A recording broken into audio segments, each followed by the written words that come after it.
یعنی اس پہ کیوں غور نہیں کرتے کہ 9,000 ماں بہن بھائی عزیز قریب سب پریشان ہیں. آپ اندازہ لگائیں کہ میں آپ کو یعنی آپ خود کیلکولیٹ کریں کہ ایک آدمی کے اغوا ہونے سے کم از کم کچھ نہیں اگر 50-60 ہزار لوگ تو متنفر ہو رہے ہیں.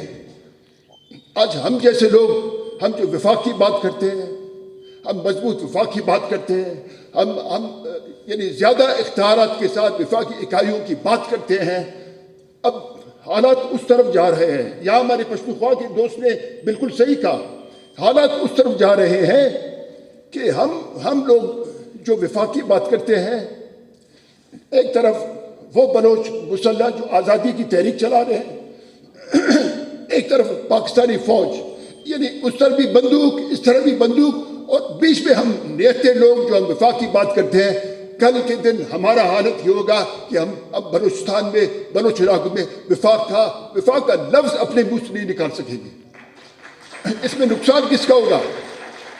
اس میں نقصان اس ریاست کا ہوگا, ہم سب کا ہوگا. ہم جانتے ہیں, ہم یہ چیز بھی ہم جانتے ہیں کہ ہم آزاد ریاست تھے, ہمیں مسٹر جناح نے آزادی نہیں دلائی, بلکہ مسٹر جناح ہمارے وکیل تھے, بلکہ مسٹر جناح ہم نے یعنی ریاست کلات نے اپنے دولت سے نومولود پاکستانی ریاست کو ایک بیل آؤٹ پیکج دیا. قائد اعظم محمد علی جناح کو انہوں نے ہیرے جواہرات میں تولا, اور یہ بھی اللہ کا شکر ہے کہ محمد علی جناح دبلے پتلے آدمی تھے. اگر وہ بڑے آدمی ہوتے تھے شاید ہمارا سارا مال بٹور کے لے جاتے.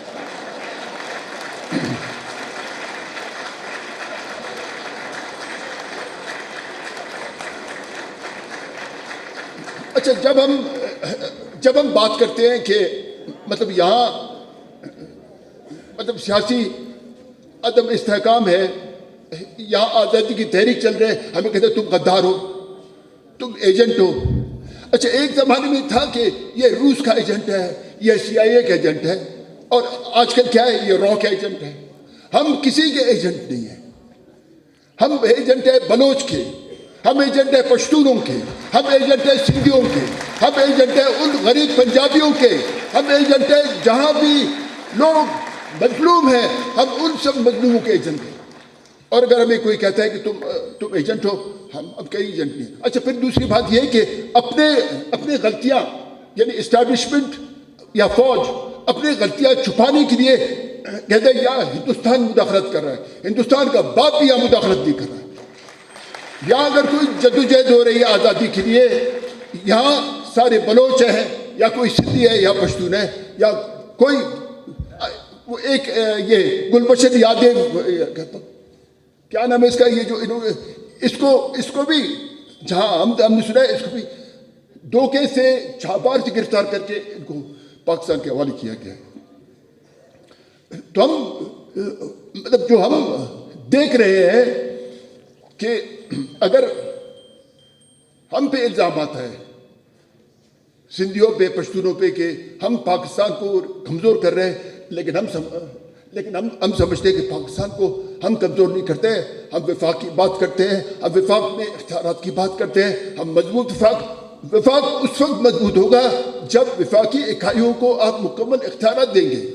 ہم کہتے ہیں کہ ہمیں اسلام آباد کا پیسہ نہیں چاہیے, ہمیں کسی کا پیسہ نہیں چاہیے, ہم بھوکے ننگے بے روزگار ہیں, بے تعلیم ہے, جو بھی ہمارا حالت ہے آپ ہمیں ہماری حالت پہ چھوڑ دو, لیکن اس وفاق کو آپ بچاؤ. آخر میں سب حاضرین کا شکریہ ادا کرتا ہوں اس بلوچستان پیس فورم اور یہاں جو یعنی امیجننگ آف پاکستان.